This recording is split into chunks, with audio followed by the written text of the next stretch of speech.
Dan beliau tuh tidak banyak orang tahu, itu kalangan habaib, tapi tidak pernah memperkenalkan dirinya. Keturunan Nabi itu, kalau disambungkan nyampe nasabnya ke Nabi. Yang mau saya ceritakan, di 1911 itu saat datang, diundanglah kemudian tokoh-tokoh ulama yang terhubung kemudian di Nusantara. Di antara yang datang itu adalah seorang bernama Muhammad Darwish yang telah menempuh pendidikan di Mekah pada Syekh Ahmad Khatib Al-Minangkabawi yang lahir tahun 1860, pulang ke Nusantara kemudian disebut dengan julukan yang baru dengan nama yang sangat indah bernama Ahmad Dahlan.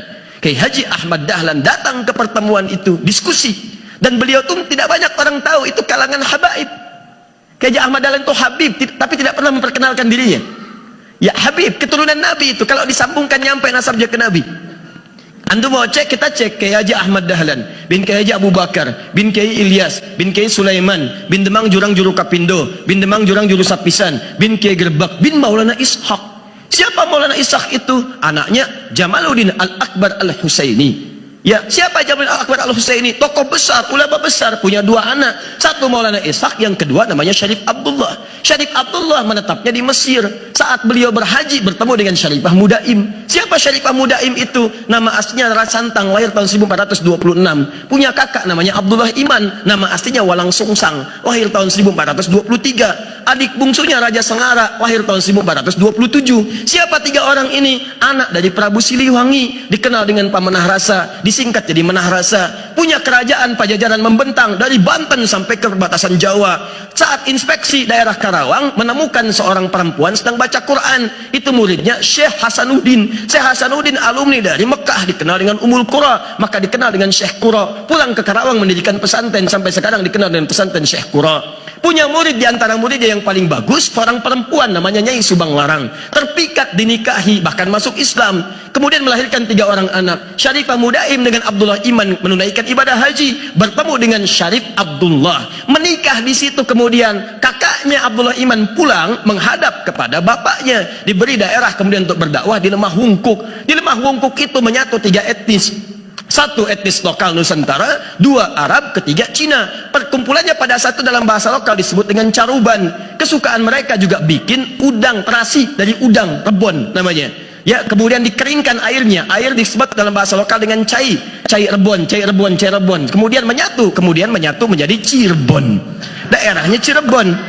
Carubannya bertahan di wilayah Lasem. Jadi kalau dari Cirebon itu mau ke Lasem, Anda teruskan jalur Pantura sampai nanti masuk ke arah Semarang. Semarang lurus, mau ke arah lurus, depannya ada flyover, kirinya tandanya Masjid Syekh Ahmad Jumadil Kubra, warnanya hijau, kubahnya warna emas, depannya ada 3 gerai ATM, CMB Niaga, Mandiri, kemudian BNI.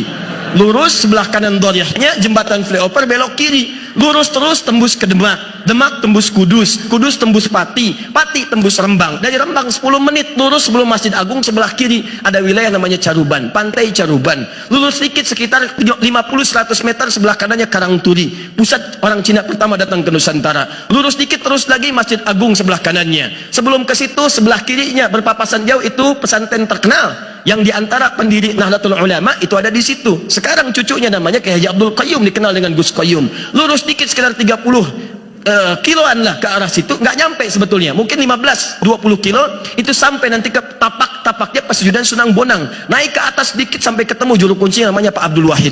Dijelaskan ini sebetulnya bukan kuburan yang sering orang datang ke situ, kuburannya nggak ada di sini, cuman tidak dipublikasikan supaya tidak banyak dikultuskan dan lain sebagainya. Itu ada, kalau Anda telusuri ketemu di situ. Nah, kemudian Syarifah Mudaim ini menikah dengan Syarif Abdullah, melahirkan seorang anak namanya Syarif Hidayatullah. Belajar di Mesir pada masyayikh di sana, di antaranya Syekh Ibnu Athaillah As-Sakandari. Selama 20 tahun beliau belajar, pulang kemudian ke Nusantara, diberikan wilayah di Gunung Jati, dikenal dengan Sunan Gunung Jati. Sampai menikah melahirkan 7 orang anak. Anak pertama Muhammad, anak keduanya perempuan, menikah dengan seorang panglima dari Pasai, dikenal dengan Fathullah atau Fatahillah atau juga Faletehan. Itulah yang diperintahkan kemudian oleh Sunan Gunung Jati untuk membebaskan Sunda Kelapa dari kungkungan Portugis pada saat itu yang datang ke Nusantara lewat Selat Malaka tahun 1511. Setelah terjadi perjanjian Tordesillas tahun 1494, dunia dibagi dua oleh Paus Alexander yang ke-6. Ya, barat diserahkan pada Spanyol, timur diserahkan pada Portugis. Datang ke Nusantara lewat Selat Malaka tahun 1511, menguasai bagian Sunda Kelapa, diutus oleh Sunan Gunung Jati, bebaskan Sunda Kelapa. Maka bermohon kepada Allah, mereka sholat, mereka wudhu, mereka berjihad. Jihad itu membela keutamaan negara pada saat itu, membela keutamaan bangsa masyarakat dengan atas niat karena Allah Subhanahu wa taala. Maka berangkat, ditaklukkanlah Portugis pada saat itu. Saat ditaklukkan, mereka bersyukur kepada Allah. Mereka tahu ini bukan cuma ikhtiar, karena kalau senjata lawan senjata nggak mungkin, sana lebih canggih, lebih hebat. Ini senjata sederhana. Wa ma ramaita idz ramaita walakinnallaha rama. Allah yang bantu. Maka mereka kemudian teringat dengan ayat Al-Quran, ini fathun, pembukaan dari Allah, bukan sekedar berjuang. Maka disebutkanlah kemudian nama kota itu dengan nama pertama di surah ke-48 ayat yang pertama, inna fatahna laka fatham mubina. Maka diganti nama Sunda Kelapa menjadi Fatham Mubina. Dalam bahasa lokal disebut dengan Jayakarta, disingkat dengan Jakarta. Peristiwa itu terjadi pada tanggal 10 Ramadan, hari Jumat tahun 933 Hijrah, bertepatan teman-teman dengan 22 Juni tahun 1527. Sampai sekarang ulang tahun Jakarta miladnya 22 Juni. Sampai sekarang. Apa hubungan dengan Kiai Ahmad Dahlan? Itu saudara Syarif Abdullah itu saudaranya Maulana Ishaq.